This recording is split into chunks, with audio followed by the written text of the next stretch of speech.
Hi there. Welcome to the God's Eye Production Podcast. This is going to be a very quick episode because the holidays are coming up and I'm actually on the way to do some more of that stuff. So, over Thanksgiving, I was with my parents, and like we all are, we kind of return back to a childlike state when we're around friends and family sometimes.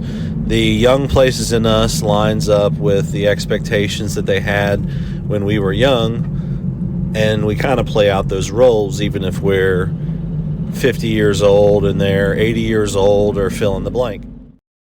So,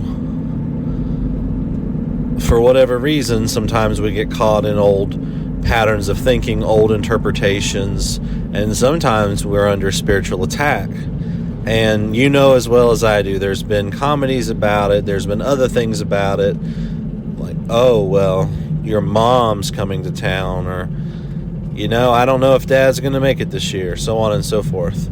But anyway, I was sitting around the table at Thanksgiving, and some of those young places in me were coming up again, and so, once again, even though I'm in my upper 30s now, I'm still feeling like I'm about 12 or about 8 years old around the Thanksgiving table. And so, I kind of played out those roles. And I kind of got a little disappointed and upset because everybody else seemed like they had moved on in some ways. Kind of in the future, so to speak, and I was still kind of stuck in the past, at least in this kind of thing. And then I got to realize that once again, if we ask God and we consecrate our holidays to God, He can help us through them, because there's going to be conflict, there's going to be misunderstandings, etc.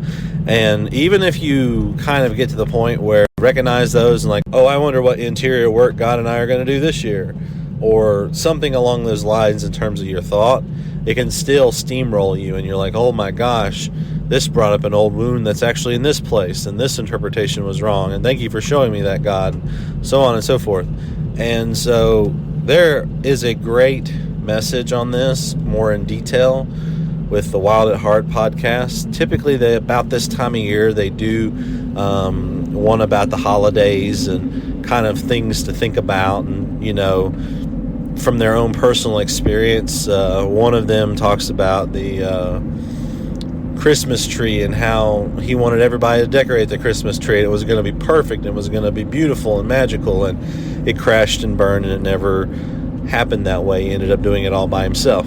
So, point I'm trying to make is, don't be discouraged around the holidays. Don't be steamrolled or caught off guard. And if you've lost loved ones, just know that you will have their memory, and it can be a very painful time, but there can be some light in that pain and that darkness. I mean, every year around Christmas time, I get a hankering for Long John Silver's, because that's where we always used to take my grandma and grandpa on the holidays.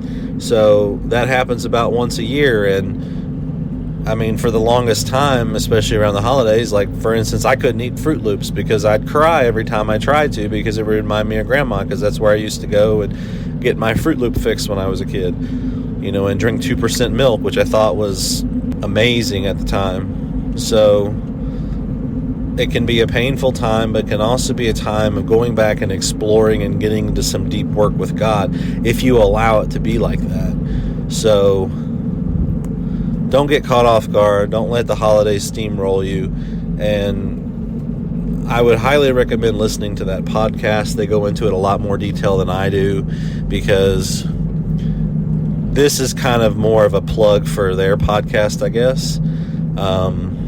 And just around the holidays, just take them as they come. You know, maybe you don't celebrate Christmas. Maybe you celebrate Hanukkah. Maybe you celebrate Kwanzaa. But just realize that it's just a great time to do some work on the inside with God, if you allow it. Also, I want to briefly talk about materialism and the holidays. So, we here in America buy people gifts. People give gifts around the holidays. But here it's taken, and in a lot of places it's taken to extremes. So you have to have a new car, you have to do this on the holidays, you have to do that. And to be honest, I've done that for a long time. I was in the rat race for a long time, and sometimes I still feel myself pulled in that direction because I am a gift giver. I don't really like to receive gifts, but I like to give gifts. But it doesn't have to be something complicated.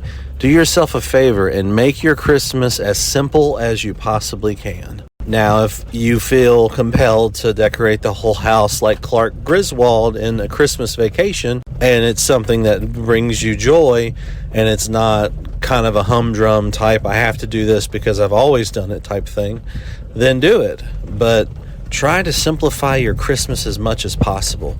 Do you have to go see Aunt Lou this year? Do you have to do this? Do you have to do that? Or can you alternate? So this year we go see Aunt Lou. Next year she comes sees us on Thanksgiving. So simplify your Christmas as much as possible. I'm even to the point now in my life where I don't listen to certain Christmas songs.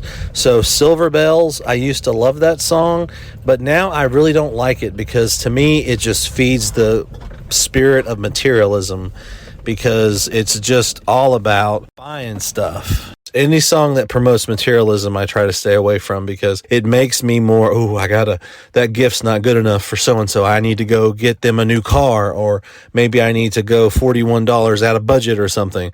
So I really try to stay away from songs that feed that spirit of materialism that's in the air this time of year. I mean, it's overrated, but How the Grinch Stole Christmas is a great example. So when God gets you back down to bare bones, like there's a lot of people still suffering in North Carolina because of the flood that we had 2 months ago. Some of them might still be potentially living in tents from what I understand.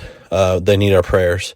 Going out of our way to help our brothers on Christmas is what it's all about. I mean, if you can, in our area, we have a local food bank that basically a lot of people come and volunteer out for. So they have to pack so many hundreds of milk crates, and the schools will do a fund drive where the class that collects the most cans will get a pizza party or whatever, and then those cans are sent to this factory that typically does like produce, but people will volunteer their time to come to the Christmas fund. And like, for instance, you might be on bean duty, so your job is to take the cans of beans and put them 2 in that milk crate. And then you pass it down to the corn guy, and he puts 2 in that milk crate. You pass it down to the yam lady, and she puts 2 in there, so on and so forth. And it is kind of tedious at first, but it does feel really good giving back in that way. My recommendation is to simplify your Christmas as much as you can, and also try to find a way to give back, because those 2 things, that becomes part of your holiday tradition, that's actually going to make memories with your family more than not doing that. Now, when the children get older, there's different concerns with that. I realize that, meet them where they're at each year. Maybe they're not into that stuff anymore, or maybe they want to do their own thing, and that, just meet them where they're at and pray about it and consider, and know your kids too. I mean, if you have introverted kids, going out to a big factory like I'm talking about and putting beans in a milk crate may not do it for them, but being able to maybe go out and read to kids in the library or something, maybe that does it for them. Just meet them where they're at. Try to make that part of your holiday stuff too, if you're trying to get away from that more materialistic type of mentality. And it's a great way to make memories. I mean, I've had the pleasure of doing something like that for a few years with scouting and also with some other things. So that's kind of a nice memory to recall back. Also, don't get so wrapped up in busyness that you miss Christmas, because you can go back and forth and get yourself so strung out and spun around that you actually miss Christmas itself, because you're doing the thing, you're planning the stuff, you're doing this, you're doing that. So slow down as much as you can at Christmas. So keep it simple, do things to help others in the community if possible, and slow down. Those are the things that I would also say, aside from letting God do some inner healing and some inner work and restoration. If that's probably going to come up. So instead of, oh, grandma, we got to, grandma always gets political about no, take it as an opportunity. All right, well, grandma's going to get political, so this is going to hit on an old childhood wound from the past when she told me to go vote, and her and I fought about it. So God, go with me into this wounding as we go and we sit around the table for Thanksgiving or for Christmas or whatever part of the holidays you find yourself in. So those are just some things that I've also considered and thought about over the years. So don't let materialism drive you nuts, because your soul does not move at the speed of retail. I mean, it's not even Christmas Eve. Like the day before Christmas Eve, they start packing the stuff up at Walmart or wherever you get most of your supplies, and they're already putting out Valentine's Day stuff. And it's like, really? We've not even gone through January yet, and we're already in Valentine's. It's not even Christmas Eve? Come on now. So the whole, I got to get a last-minute present for my mom. As well as I do, that probably doesn't happen much anymore, at least in the stores. So, yeah, just don't let your soul move at the speed of retail. Keep it simple. Anyway, after the holidays are over, we'll get back to our regular podcasts as long as the weather holds up, because where I do these outside, mostly the weather's not really held up well over the last few weeks. It's been really windy and really rainy in some instances, and I really don't want that in the background as much, because some of the wind was really intense this week. Anyway, happy holidays, Merry Christmas for those who celebrate it, and we'll see you soon.